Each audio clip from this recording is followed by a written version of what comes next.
जी बिस्मिल्लाहिर्रहमानिर्रहीम। राजा Abdurrahman senior advocate साहब हमारे साथ मौजूद हैं। कल का ये जो मसला 22 से 22B के हवाले से चला हुआ है, उस हवाले से जो आया है आर्डर, उस हवाले से हम राजा अब्दुर्रहमान साहब से पूछना चाहते हैं। जी राजा साहब, उसके बारे में आपका क्या इंफॉर्मेशन जरा बताएं।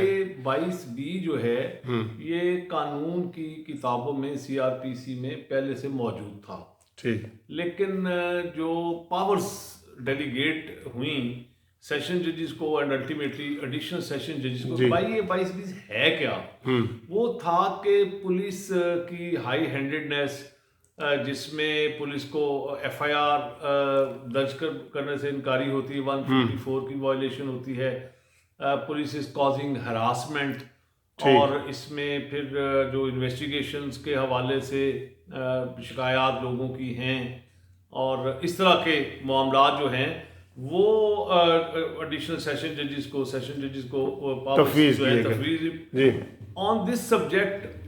सबसे पहली जजमेंट जो है वो 2004 में justice Iftikhar Hussain, he was chief justice at that time, उनकी पहली जजमेंट आ गई। इफ्तिखार हुसैन चौधरी इफ्तिखार हुसैन जी। तो उनकी उसके बाद एक लार्जर बेंच जो है वो तश्कील पाया, जिसमें खोसा साहब ने, आसफ सईद खोसा साहब, एज देन ही वाज जज of high court, he is author जज।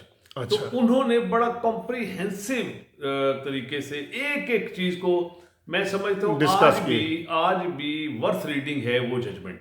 ठीक। और फिर with the passage of time 2007 में सुप्रीम कोर्ट ने एक जजमेंट दी, और उसमें तो कमाल ये कर दिया, रमदे साहब इज द ऑथर जज। अच्छा। उन्होंने कहा कि जब जस्टिस भी सिर्फ देखे कि कॉग्निजेंस उस दरख्वास्त से या उस शिकायत से कॉग्निजेबल ऑफेंस मेड आउट होता है, तो उसको FIR दर्ज करने का हुक्म दे डायरेक्शन। हाँ जी, हुक्म दे। ये नहीं कि कानून के मुताबिक अकॉर्डिंग टू लॉ, वो एम्बिग्यूटी नहीं होगी, डायरेक्ट उसको FIR दर्ज करनी पड़ेगी FIR के हवाले। ठीक।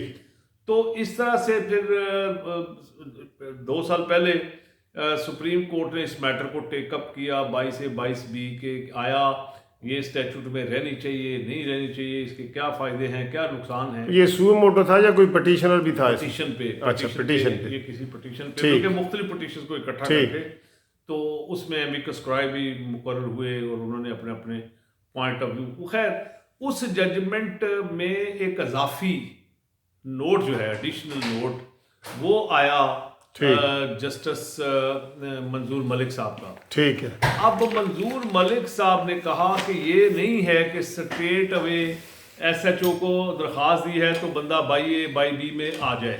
ठीक है, ये नहीं, बल्कि हायरार्की ऑफ द पुलिस में भी आपको मूव करना पड़ेगा। ठीक है। अब जो ये रिसेंट फैसला है, हाँ, जो कल का जो आया है, जो कल का फैसला है, उसमें एक कदम वो आगे चले गए हैं। ठीक।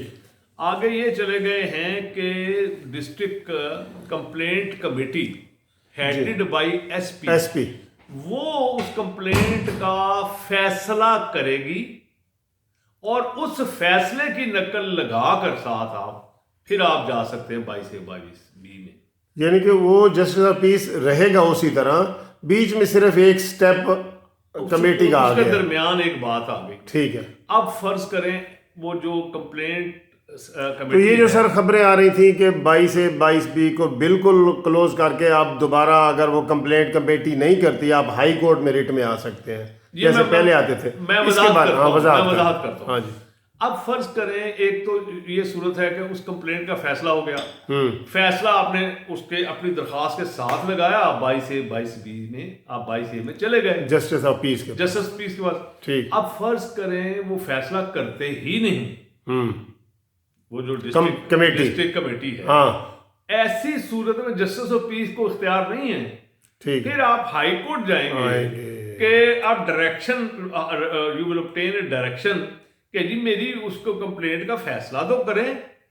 ठीक है। और वो फैसला हाई कोर्ट के ऑर्डर के बाद होगा, और फिर उसके बाद फिर भी स्ट्रेट अवे आपकी FIR दर्ज नहीं होगी, वो उस फैसले की कॉपी साथ लगा के फिर आप 22A में चले जाएं। यानी कि ये जो गलत फहमी सोशल मीडिया पे फैली हुई है कि जी 22 से 22B को ख़त्म कर दिया गया है और वो है वैसे ही है, ये गलत फहमी है। मैकेनिज्म इतना लंबा कर दिया है, ठीक है, कि ये फिर यानी कि पुलिस के पास लोगों को के लिए मुश्किलात, पुलिस स्टेट के लफ्ज़ इस्तेमाल हो रहे हैं। जी हाँ, जी हाँ। थैंक यू राजा साहब, आपने बड़ी अच्छी वजाहत कर दी है 22 से 22B के हवाले से। Thank you very much.